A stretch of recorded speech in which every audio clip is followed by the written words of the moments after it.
When James Alloway built this house in 1856, everything to this side of the house was woods.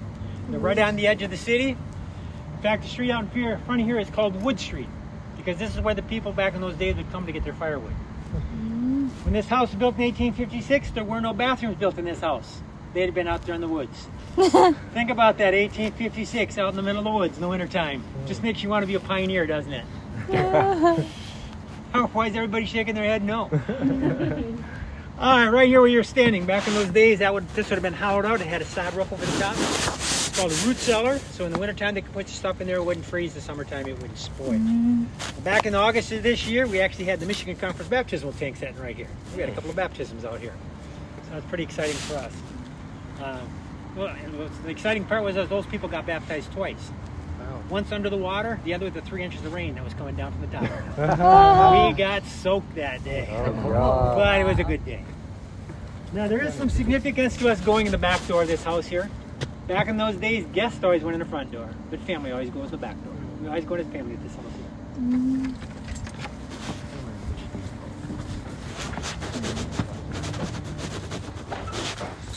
Bisa kastayan.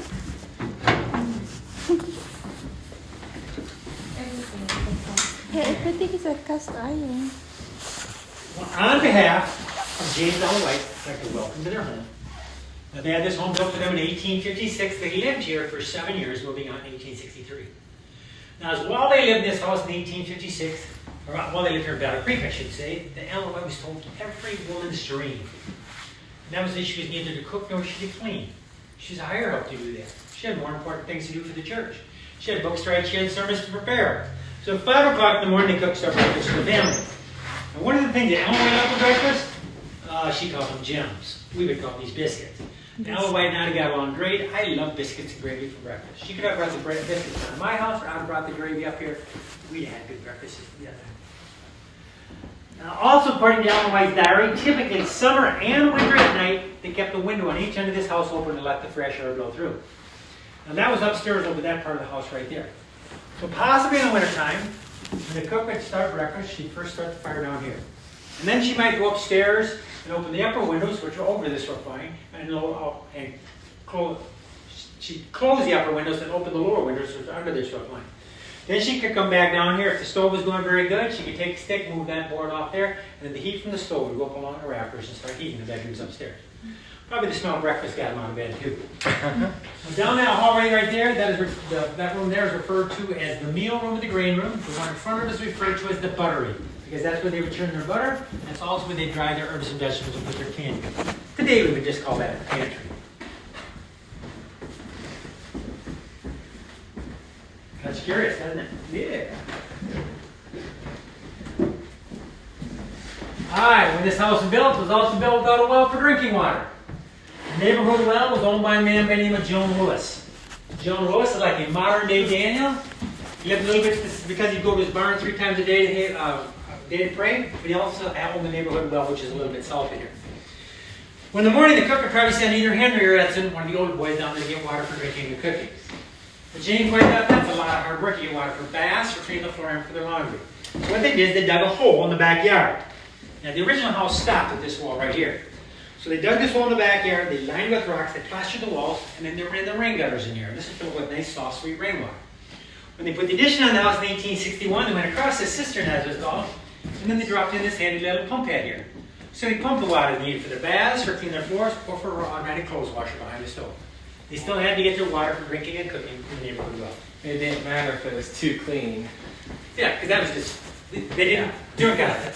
It's a large cistern. That is a large cistern. Wow. That's cool. Now Willie, the third son of James Alloway, actually fell in that while they were digging it. So when this house was out of Adam's hands, they knew that cistern should still be underneath the house. When they got it back, sure enough, it was still there. So it's young. Is it coated with that cement on the side? Yeah, it's kind of cement on the outside. And if we get enough rain here, water does start leaching in from the sides. Cool. So what you had to do for heat? And water. Heat and water. That's kind of cool. You can see it. So be thankful for all that you have today. There's a lot of things we can be thankful for. Come here.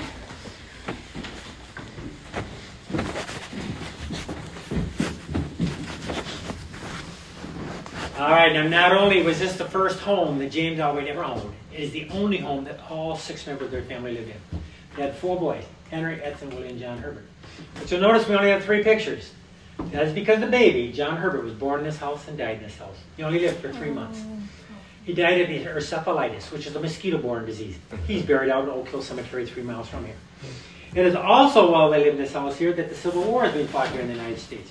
Right directly across that road right there is a huge fairgrounds. That is where part of the Northern Army used to train. When Henry and Edson, the 2 older boys, they thought that military life was kind of a fun thing. So they used to sneak out of the house at night to march around the troops. James Allwright didn't think that was a good thing for the boys to be doing, especially when they were worried Henry was going to run away with the military to be a musician. That is why they sold this house in 1863. They moved out to Maine. There they were staying with the Stockbridge Howland family. There, Henry got pneumonia. Now, back in those days, pneumonia was almost 100% of the time fatal. So Henry's dying wish, he was 16 years old. He made his mom promise that when he died, he brought back her to Battle Creek so he could get buried next to his baby brother, John Herbert. So on resurrection morning, he could carry his baby brother to heaven with him. Because you see, he thought that nobody else in the White family would be dead before the Lord came. That's so soon they thought the Lord was coming in 1863. Henry's going to be a very surprised boy on resurrection morning, isn't he? Not only we are a month away from 2023, but now the whole White family is buried out there. James White died at the age of 60 in 1881 at the Battle Creek Sanitarium. Ellen White died 107 years ago, July of this year, out in Elms Haven, California, at the age of 87. She'd actually fallen and broken her hip 153 days previous to that. This happens quite often, even today with older members of society. When they break their hips, quite often it's the beginning and the end. They knew she was going to die for quite a while. A lot of the funeral arrangements were made ahead of time. Now, she died on July 16, 1915. It was a Friday afternoon, 3:40. They immediately sent out an invitation to all the neighbors around there to come to a funeral at Elms Haven on Sunday. There were about 400 people at that funeral.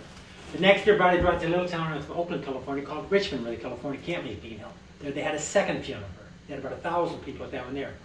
At 3 o'clock that afternoon, her body was placed on a train to come back here to Battle Creek.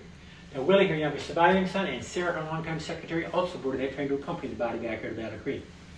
By Thursday night, the train had come into Kalamazoo, Michigan, about 20 miles to the west of here. There, 2 men joined the train. One was Edson White, the other surviving son. The second man was a man by the name of George Israel. Now, George Israel was the head of the funeral here at Battle Creek. So when the casket got here, it was brought to his house Thursday night. It was there all day Friday. And then Sabbath morning, July 24, 1915, 8 days after that, they had a third and final funeral at the Dime Tabernacle. They had an open casket from 8 o'clock in the morning until 10:30. They had 6 young pastors act with honor guard in her casket. 2 would be there at all times, one at the head of the casket and one at the foot of the casket. Every 20 minutes, they'd switch with 2 of the other 6 pastors. Now, the man that had the funeral was a man by the name of Stephen Haskell. And he'd been asked a month or so previous to her death to do the funeral because A.G. Daniels, the General Conference president, was over in Europe. If Ellen White had died sooner, he would not have made it back. Well, she held on long enough that Daniels did make it back, but because Haskell had been asked to do it, they allowed him to do it. Now, they had 3,500 people in the Dime Tabernacle for that service. It seats 3,200, so a little over capacity. They had 100,000 people on the outside. So when the funeral ended, pretty much shut down the city of Battle Creek because they had every streetcar in town, every horse and carriage they could find to make a long 2.5-mile train from the Dime Tabernacle up to Oak Hill Cemetery. Up there, we have the Review and Herald announcing her death, also the Signs of Timely announcing her death. This funeral program here was given out about 6 weeks after her death as a souvenir. Far left, a book called In Memoriam, and that has many of those facts and figures that I just presented to you. Next shelf down there, you have like the Incidences, which was James White's autobiography. You also have Life Sketches, which is the first of 3 of Ellen White's autobiographies. And also a big book there that says James White had $4,684.45. That was probably not his money. That was probably Review and Herald money that was in his account until they organized in the year 1861. And yes, that is John Herbert's. Yeah, it got broke off by the vandals, but it has been replaced. We didn't just steal it. Oh, little side note here on S.N. Haskell is that one time he asked Ellen White to marry him. After James White had died, she'd been a widow for a while. Haskell's first wife, Mary, died. He came up to Ellen White one day and said, "Ellen, the Lord has shown me we should get married." Now think of this. He's trying this as a prophetess. I don't know what this man was thinking. Well, Ellen White says, "Well, the Lord hadn't shown me the same thing. No, thank you." But she says, "I do know a lady's looking for a husband. Her name is Hetty Hurd." So we went over and married her. You know, women always tell us guys we just need directions. That's all he needed was directions. We want the direction of the prophetess to get it. It was also while they lived in this house in 1858, James Allwright preaching tour in northern Ohio. March 14, 1858. It was a Sunday afternoon. They were a place called Lovett's Grove, Ohio. James White had been asked to preach at the funeral. When he got done with the sermon, Ellen White stood up to console the family of the young man that died. And she did that. She went into a vision. The funeral stopped. When she came out of Vision, the funeral continued on to Graveyard, and Jay and Holloway started making plans to come back here to Battle Creek. 2 days later, they're on a train from Fremont, Ohio to Jackson, Michigan. On that 120-mile train ride, they were discussing the vision Ellen White just had, how they're going to publish it. Now, they thought they were just talking between the two of them, but somebody may have been listening on their conversation. When they got to Jackson, Michigan, Dan and Abigail Palmer, who were the first converts to the state of Michigan, to the south, message came to the rail station to go up and spend the night at their house.